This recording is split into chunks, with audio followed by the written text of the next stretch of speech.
My son's homophobic insults and false abuse claims against my husband forced me to send him to live with his mom. This entire situation is kinda fucked and honestly I'm a bit heartbroken for my husband. Real names IDC, I'm Sean 37M, my husband is Zach 36M and my son is 16, not saying his name. I divorced my ex-wife after she cheated on me for the entirety of our marriage. That was over a decade ago. IDC anymore. Son is mine already over and done. I met Zach when I was 28, my son was 7. Me and Zach hit it off instantly. I was finally in a place to start dating again and thankfully he was the first person I was interested in. We connected on everything me and my ex-wife did and a million more things. People say life has a plan for you and honestly I believe it. I'd go through a million more divorces and be cheated on over and over if I ended up with him every time. One of the big things was my son. Zach was hesitant at first just because of the situation, but he wanted a family badly and I was excited for him to meet my son. After dating for a year I talked to my ex and told her I'm introducing our son to a guy I'm seeing, told her it's serious and I see a future with him. She was happy for me. We have a very good relationship now. Just told me to tell her when I was going to do it so she could be prepared if our son had any questions for her when he visited next. Zach and my son were best friends. Did everything together. They loved playing Minecraft together. They spent hours sitting in front of the TV. I loved watching them. I was so fucking happy. The first person I found after my ex was this amazing. After about 6 months I asked Zach to move in and the rest is exactly as I've been describing. Amazing. My son started calling Zach his other dad when he was 10. Very sweet moment, which makes this hurt worse. Well, last weekend my son had 3 of his friends over. They were playing video games in his room and I'd just left to do grocery shopping for the week, so it was just them and Zach. I don't know how this topic came up but things got very homophobic. My husband was sitting on the couch and I guess my son and his friends thought me and he left but it was just me.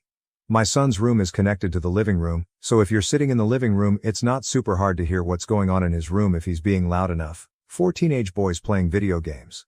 One of them said how it feels having a F-slur, IDK if I can say it or not on here, as a father. My son laughed and said it was kinda shitty. They said my husband probably touched him when he was little and my son replied, he can try it now, he'll get his ass beat. So not even being a dick to Zach but now also threatening him over something we all know he would never do. They kept saying shit like, which one do you think takes it in the ass?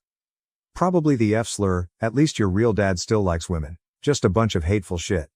My husband sat there listening to it all silently crying. Also Zach has spent a good 4 hours a day at the gym for the last 3 years, so IDK who's getting their ass beat but it ain't him.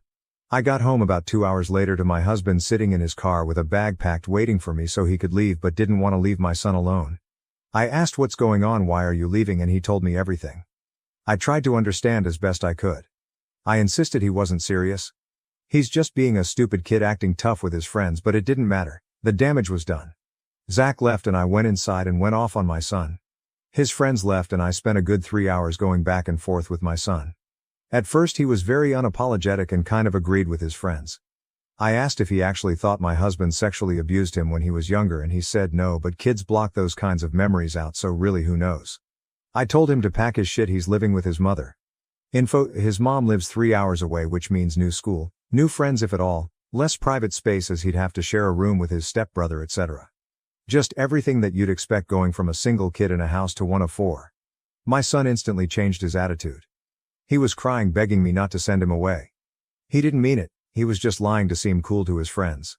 I asked why he doubled down when they left and he didn't have an answer. I told him to pack his shit, he's leaving in the morning. My ex told her the situation and she agrees he needs something drastic. What he did wasn't okay at all. Fast forward to now and my husband is back but he cries every night. Honestly it feels like he's mourning, which I don't want, because when you mourn you don't get over someone, you get as close to indifferent as possible to keep living your life without them. I don't want that. I want my husband and my son to have that strong bond I know they have and don't want them to throw it away over this. I don't agree with what my son did, but those accusations at minimum can ruin someone's life and at most end it. I'm disgusted with my son. He calls me every day and tells me he misses me and Zach and wants to come home. I stay strong on the phone, but after I break down and my husband tries to console me. Tell me my son can come back and he will leave, but no, I'm not doing that. I just don't know what to do. I miss my son. I miss coming home and seeing them spending time together. I've thought about therapy for him but he said no. You can't force therapy on someone. They'll just sit there for an hour and piss away $400. I need advice. Comments. Comment 1, NTA. Therapist here. But obviously everyone is different, so take it with a grain of salt. Parenting is sometimes wildly difficult, and this is one of those times. You did exactly the right thing. There are so many lessons for your son to learn here. Just name a few. He needs to not only learn the consequences of his actions but that some things truly cannot be taken back. Trying to be cool by being an asshole for absolutely no reason will not end well. It will not only alienate the people who actually care about you, but the people who get off on being unkind will eventually turn on you too. Most people do not get along with their step-parents, and he has been taking that for granted. Separately, if you let him back and Zach leaves, your relationship with your son will be forever altered, as well as your son's life in general. All the love Zach has for him and their connection can be repaired once he gets his head out of his ass. If Zach leaves, your son will know he ruined his father's relationship for the rest of his life. The guilt and resentment from that can cause huge problems later on in life. This can be worked on. It can be resolved. I strongly suggest making family therapy a requirement for moving back into the house with an LGBTQIA+ friendly therapist who can get down to the root of how harmful this was and make him understand that. Individual therapy is also a great idea, but family dynamic stuff needs to take priority. Comment 2. This is great advice, but considering the man alleged he was possibly a pedophile, OP's husband clearly isn't going to risk his future on someone who is capable of being that callous. I wouldn't either. This is fixable, but it doesn't mean it will be. It's not any different if a blended family comes together, and the daughter accuses her stepdad of touching her. There was literally a post 2 months ago about this exactly. He moved out, divorced the mom, and refused to stop the divorce once she confessed her bio dad put her up to it so he could fuck with the mom. Kid thought dad would come back if it happened. Newsflash, he didn't. That said, everyone told him that his future wasn't worth risking it. Just because he didn't get a full-on accusation and a police investigation doesn't mean he should be asked to risk it. I'm saying the same here. Zach said he would move out if the son came back. I think we are likely beyond counseling, at least for a while, certainly not while he's a minor. There's hope in the future though, and this is the way. Comment 3. Yep, I wouldn't risk it, and neither should Zach. Some things cannot be taken back. Some harms cannot be undone. Comment 4. I tell my kids this when we talk about choosing our words. Words are like toothpaste. Once you squeeze it out of the tube, it's almost impossible to put it back. Update. 2 days later. This will be long. Sorry. Not going to lie, the entire OG post was basically a disaster. I expected a few replies with only one actually being helpful, and then the post died. Didn't happen that way. So much back and forth and so much hate towards me being gay. I expected some, but holy shit. I was done with that post when someone suggested that me and my husband both abused my son sexually just now. Disaster. I thought living in bumfuck Montana was bad with the homophobic shit I deal with. As for the update, I spent the day yesterday with my son. A lot of people accused me of not taking his claim seriously. I did. The first 30 minutes of our initial talk when this all happened was about if he actually was abused. He said no. I asked again when I got here. I made sure to let him know there is no one I'd believe over him. He won't be punished for saying the truth if he was abused for not, but I needed to know. Again, he said no, he was never touched or raped by my husband. On to the questions and his answers. Why would you say something so dangerous? My son said he was feeling rejected by my husband since as of late he hasn't been spending nearly as much time with him. Which is true. A large part of my husband's life is my son. Zach tutors him, he coaches him in his sport, basketball, he goes on morning runs with my son, he used to drive him to and from school before my son got his car. They both share a lot of interests, and as a kid-step-parent dynamic they spend a lot of time together. Towards the end of last year's summer when my son was still with his mother's, my husband talked to me. He said he wanted to start spending more time apart, but not that kind of apart. He wanted to have more of a social life. He wanted to be able to do things away from us but not like separate, if that makes sense.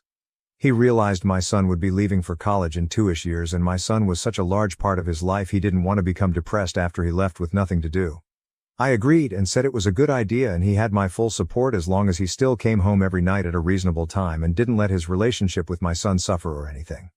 As of now, yes, it is different. My son doesn't need rides to school, he doesn't need tutoring, he doesn't do basketball anymore. Their hobbies are still the same, but my husband has been spending less time at home. It's not like he's gone all hours of the day and comes back at 3 a.m., but he has a healthy social life. IDK, how to explain it? Do you realize how dangerous it is to say something like that if it isn't true? He said yes, and he didn't think anyone was listening. He was just going along with his friend's shit.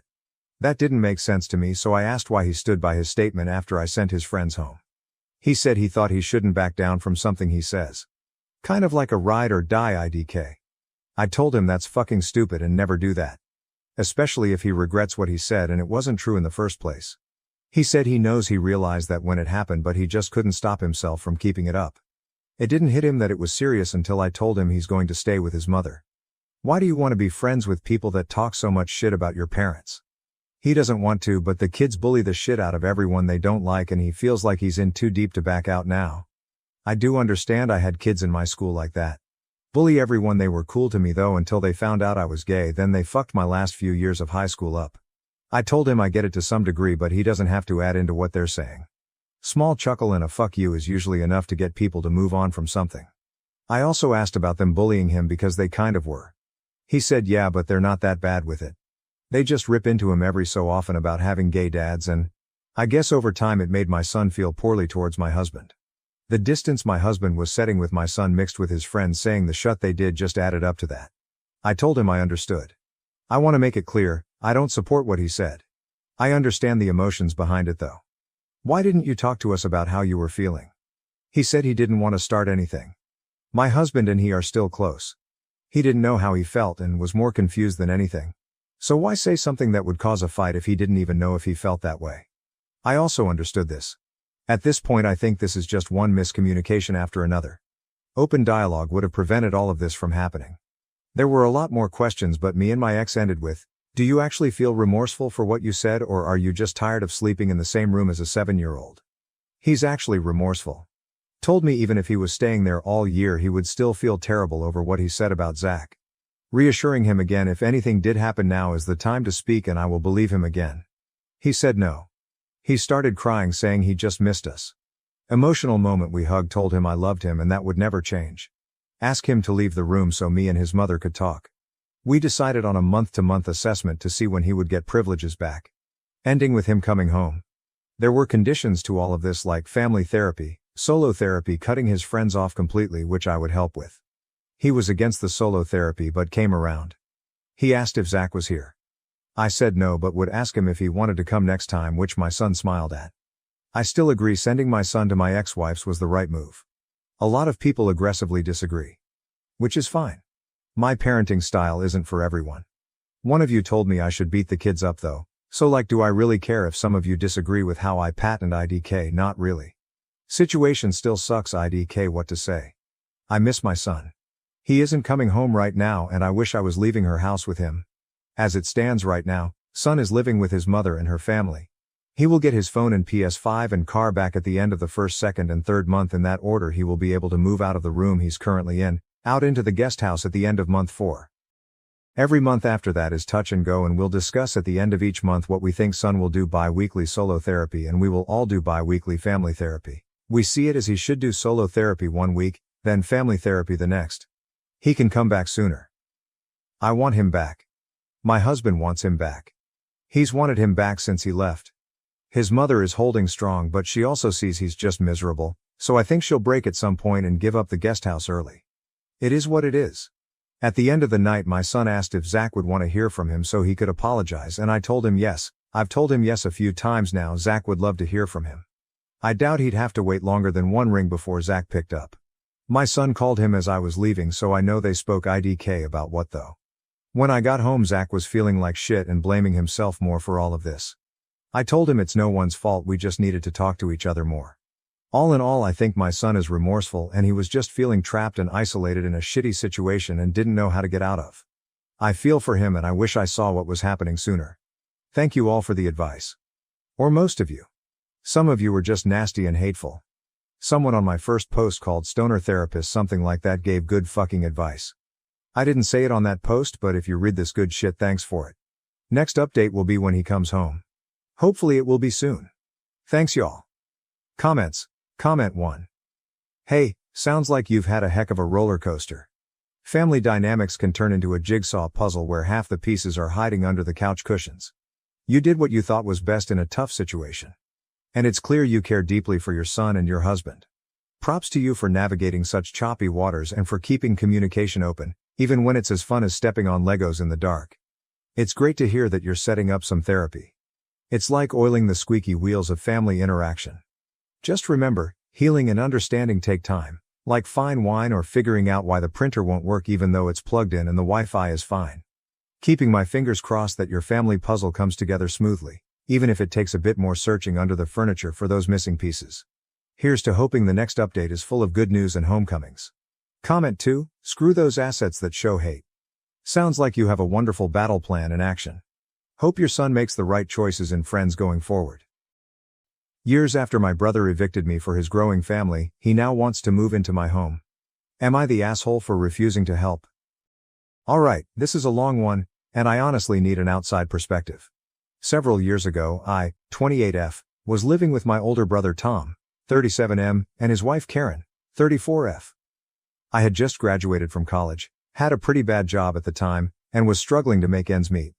Tom had a house with a guest room, and he told me I could stay with them for a while until I got back on my feet. I was beyond grateful, and I made sure to help out however I could, cooking, cleaning, buying groceries when I could afford it. Fast forward about 6 months. I finally landed a decent job and was able to contribute more financially. I was on my way to becoming independent. Around this time, Karen got pregnant. At first, everything seemed fine, but then Karen started dropping subtle hints that they needed more space for the baby. The hints soon turned into direct conversations about how they needed the guest room for a nursery. Tom assured me that I could stay until I found a new place, but Karen was clearly becoming more agitated by the day. Then, one afternoon, I came home from work to find all my stuff packed up and sitting in the hallway. Tom told me that Karen had decided they needed me out ASAP. No discussion, no warning. He tried to soften the blow by saying they'd help me with a security deposit on a new place, but it was humiliating and hurtful. I ended up couch surfing for a couple of months until I could afford a small studio apartment. It was a really tough time for me, both emotionally and financially. I'll never forget the feeling of being thrown out of my own brother's house like that. Fast forward to now. Tom's life has taken a turn. His business went under, and they're having financial issues. Last week, he called me out of the blue, sounding desperate. They're being evicted from their house and have nowhere to go. He asked if he, Karen, and their 2 kids could stay with me for a few months, while they get back on their feet. Here's the thing. I'm doing much better now. I have a good job, a nice apartment, and I've been saving for a house. I can technically accommodate them, but the thought of letting them move in after what they did to me years ago just doesn't sit right. I told Tom I needed to think about it, and ever since, he's been sending me guilt-trippy texts about how family is supposed to be there for each other, and how they have nowhere else to go. Even my parents have gotten involved, saying I should let them stay with me because they're family, and what happened years ago is in the past. But here's the kicker. Karen hasn't apologized once for how they treated me. Not a word. She didn't even acknowledge it when we spoke on the phone. It's like they expect me to just forget about it and welcome them with open arms. I'm torn. Part of me feels like I should help because they are my family, but the other part of me feels like this is karmic justice. Am I the asshole for refusing to let them stay with me after what they did? Or should I let the past go and help them out in their time of need? My girlfriend dumped me twice, the second time for another guy. Now she regrets it, but I won't take her back.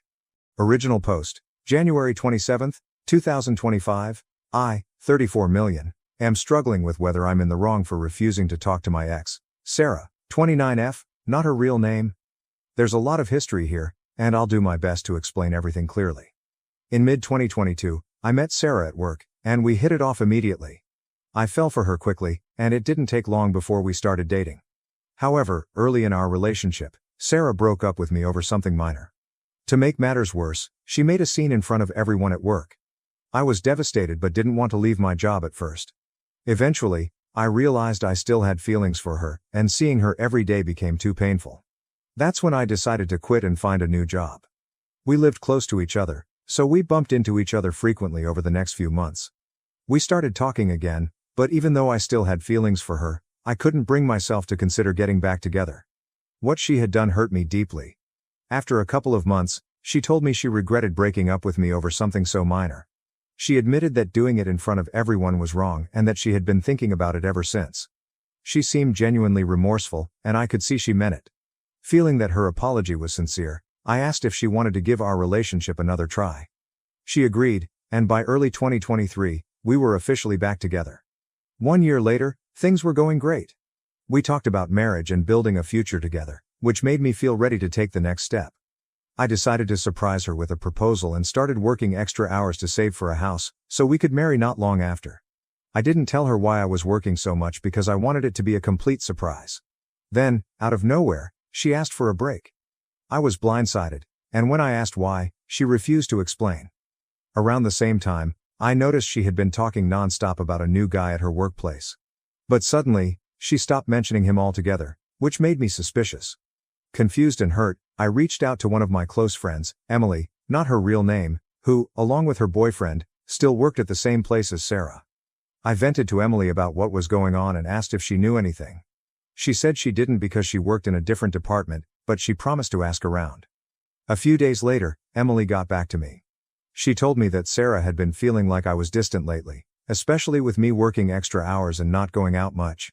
Emily said some of Sarah's colleagues had been encouraging her to take a break, claiming I wasn't treating her well and wasn't as invested in the relationship.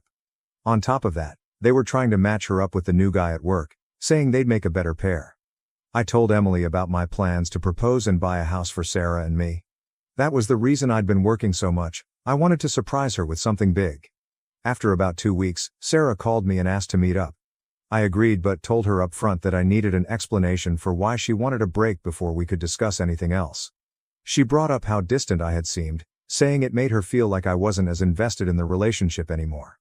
I told her that if she had just talked to me about it, she would have known there was a reason for my behavior, but now, it didn't matter anymore. Then she mentioned the new guy at her workplace. I said his name before she could, and she looked surprised, asking how I knew. I told her I wasn't an idiot. I'd noticed how she suddenly stopped talking about him after bringing him up all the time. She swore that she had never cheated on me. I replied that looking for someone better at the first sign of trouble could be considered cheating by some. At that point, I told her I didn't want to hear whatever else she had to say. Whether or not she wanted to get back together didn't matter. I was breaking up with her regardless. The breakup deeply hurt me. I couldn't bear staying in the same place, so I asked my company for a transfer and used the money I'd saved for the proposal to start over in a new city. While talking to Emily, the friend I had vented to before, she apologized to me. She admitted that she had slipped up and told Sarah about my plans to propose and buy a house. Emily said Sarah broke down crying after hearing that. I appreciated Emily's honesty, but it didn't change what had happened. By mid-December last year, I returned to my hometown to spend Christmas and New Year's with my family. Some friends wanted to organize a party to get everyone together, since many of us, myself included, had moved away and were only visiting for the holidays. Sarah was invited too. We barely interacted that night, just a quick hi in passing. At one point, I glanced at her and saw her smiling while chatting with a group of women. That smile brought back so many memories. I realized that seeing her smile still made me feel the same way I did the first time I saw it. I thought to myself, how screwed up am I that I still feel this way? Despite those lingering feelings, I was still sad and deeply hurt by how things had ended. Looking back, I also started to blame myself. I should have paid more attention to how she was feeling. I could have told her about the extra work and why I was doing it. Maybe things would have turned out differently. Later that evening, one of my friends mentioned that Sarah's relationship with the guy from her work had only lasted a couple of months. After the holidays, I planned to return to the city where I now lived. My vacation ended on January 6th, so I decided to leave on Friday. That way, I'd have Saturday to sort everything out at home and prepare for the week ahead, with Sunday to relax before going back to work. Before I left, one of my friends from back home called me. He said he had a favor to ask on behalf of someone else and warned me that I wouldn't like it. I could already feel my stomach sinking. Then he told me it was Sarah. She was moving to the same city where I lived to work at her relative's company, and she needed a ride. He asked if I could take her. I didn't even think about it before I said no. The idea of being stuck in a car with her for hours was too much to bear. It would have been painfully awkward, just like the party, and I wasn't ready to put myself through that. He told me that Sarah and I needed to talk, but I wasn't having any of it. I went back home, and last week, I went for a run and stopped to rest a little in a park when I heard a familiar voice say, "Hi." It was Sarah. She tried to start a conversation by asking how I was and mentioning that we didn't get a chance to talk at the party, but I cut her off, saying I didn't want to talk to her. She told me not to be like that we needed to have a conversation, but I said no. She asked how I could still resent her after almost a year and after everything we'd been through, but I told her it wasn't resentment.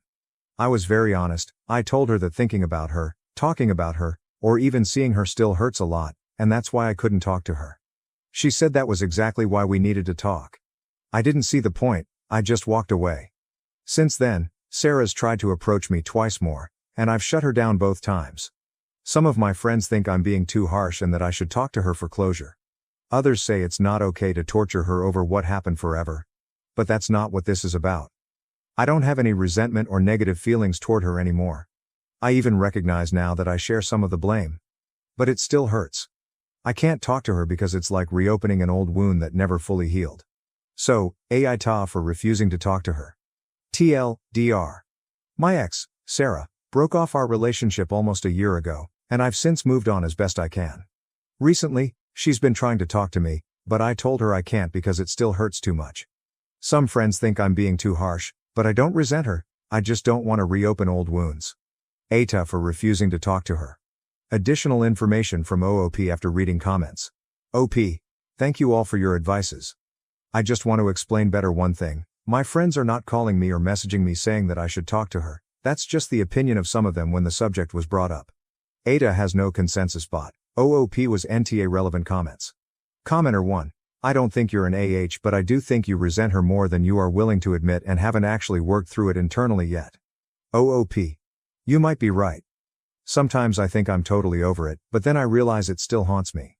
Commenter 2. Some people might say you need closure, but it seems like you've already processed a lot of the situation, and talking to her could just bring up more pain.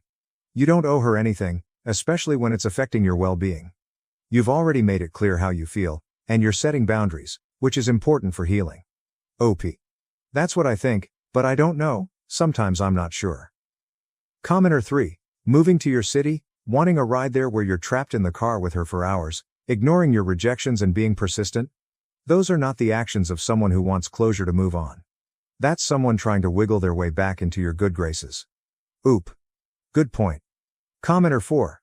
Once was a mistake, twice was a lesson, and a third time's you being stupid.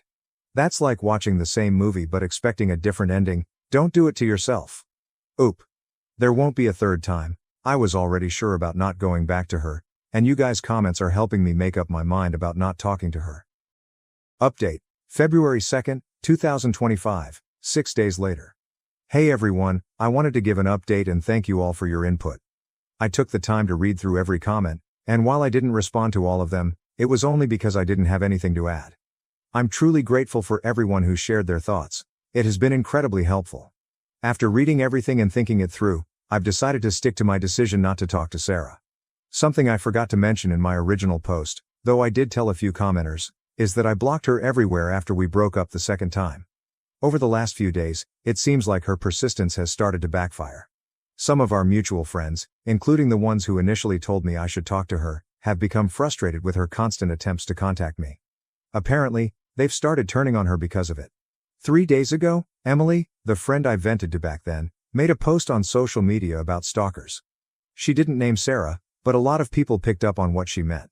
I've also seen several comments on my original post suggesting that Sarah might have been stalking me. Her job in the same city and her coincidental appearance at the park all line up with that theory. For what it's worth, I know her uncle owns a company here, so maybe that is really why she moved.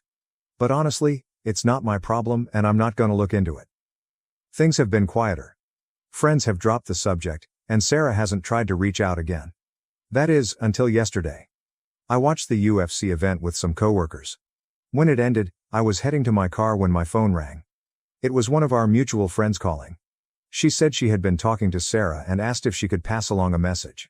I sighed but told her to make it quick. The message was simple. Sarah said she understands why I don't want to talk to her. She promised she wouldn't try to reach out again but added that she still thinks we need to talk. She said the door is open if I ever want to. I told my friend I didn't have a message to pass back and asked her not to bring up Sarah again in our conversations. If what Sarah said is true, it's a relief, but I'm not holding my breath. I wouldn't be surprised if she tries something else. Maybe she thinks giving me space will make me go to her, but it won't. That chapter of my life is closed. Right now, I just want to focus on myself. I probably won't be dating anyone anytime soon.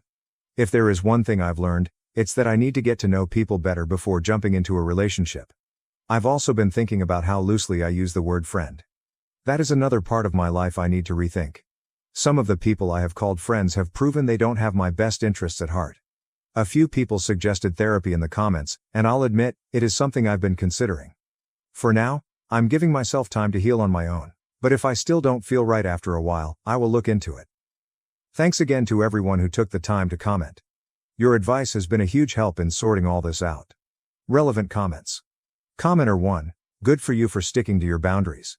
It sounds like you're taking positive steps for yourself. OP, yes, just moving forward instead of thinking about the past. Commenter 2, it sounds like you are doing well and moving on. Keep focusing on yourself and enjoying what you have. If you feel you need counseling, do it when you are ready. Good luck, OOP. I think now people around me understand my situation and what I truly need. That will help a lot. Commenter 3, this is exactly why monkey branching is a terrible dating practice. It's cheating with extra steps, that's why she keeps pushing. She knows what she did, just like she knows what she lost.